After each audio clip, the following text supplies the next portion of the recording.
A lot of people watching probably would have no clue that Steve Taylor, alternative rock, brilliant writer, Christian artist Steve Taylor,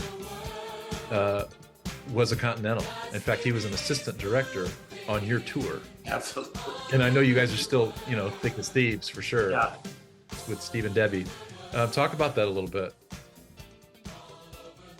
Okay. You almost don't know where to start, do you? Yeah, it's a little hard to know where to start.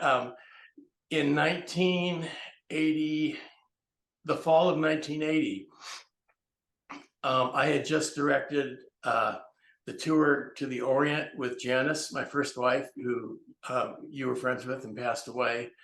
And we were back in the office, and I got a call saying there's a kid up here that wants to meet with somebody, but they're not here.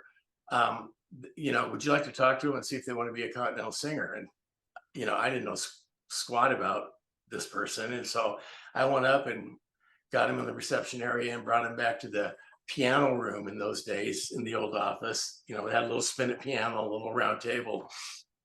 And we got talking, and he was very, very different. But he happened to be the pastor.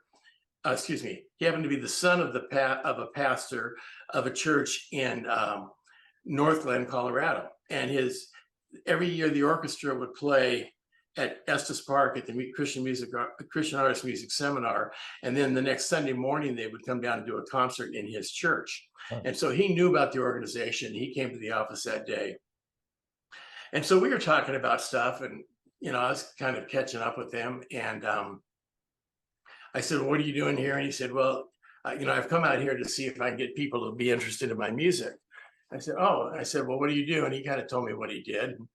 And I, further in the conversation, I said, "Well, would you?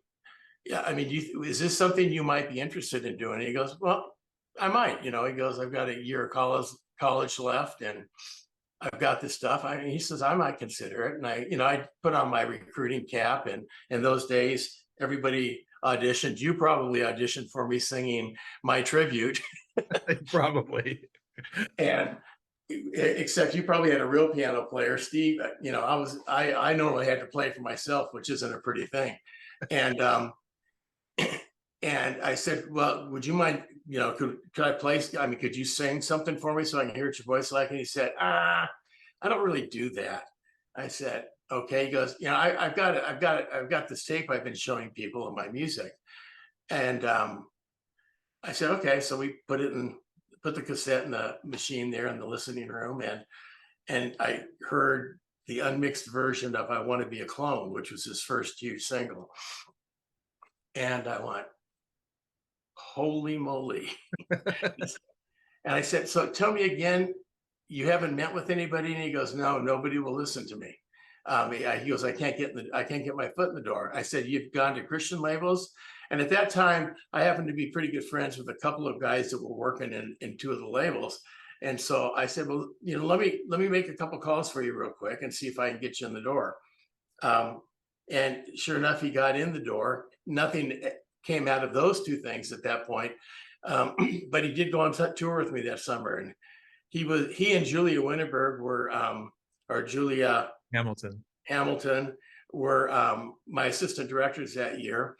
And we went to Poland, and it was during the period of time when the Solidarity Union was going crazy. And so I would direct concerts in Poland out in the city squares, and Steve Taylor was wearing a polyester suit doing choreography, standing behind Janice. And so that's where the whole thing started. And then the next year, in the summer, he had been directing Jeremiah People the whole year, and we were coming up to Estes Park, Colorado, and Cam decided to put him on for the New Artist Showcase. Nobody knew who he was, and it just so happened that we had 3 Continental singers groups on the grounds of the YMCA of the Rockies during that week that year. And so the morning he was going to perform, I got all of the Continental kids, there's 40, 50, 60 of them. I got them all in a room, and I said, when they introduce Steve, I want you to go crazy. And I said, I want it to feel like it's the Beatles in front of Ed Sullivan, on the Ed Sullivan Show.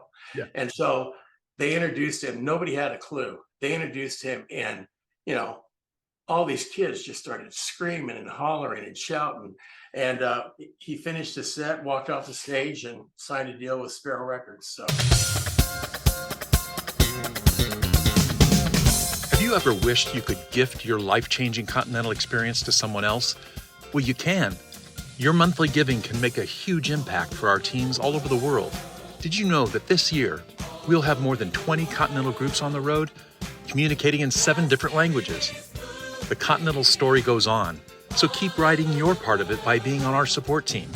And our groups will say, thank you, in 7 different languages. All over the world, God's Spirit